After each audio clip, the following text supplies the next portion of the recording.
Hello everybody, in this tutorial I'll show you how to get tungsten in Astroneer. This is going to be useful for crafting things like drills, where you need to craft tungsten carbide, which is made from tungsten. So to begin, first of all, we'll need to gather wolframite, and wolframite can be gathered from planets like Isalo, where it can be found inside of caves, or in Calidor, where it can be found in mountains. And when you go to one of these planets, currently I'm on Disalo, inside of caves, and you should find wolframite as these kind of cubes. They're going to look like this, greenish cubes with a little bit yellow tint to it. And just collect it with your mining tool, and you should get wolframite from it. This is the better option to find wolframite, because inside of caves it is going to be found in larger clusters.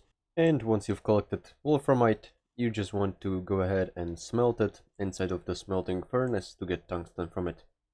So this is pretty much all how to get tungsten in Astroneer. Make sure to like and subscribe if you found this helpful, and see you in the next one.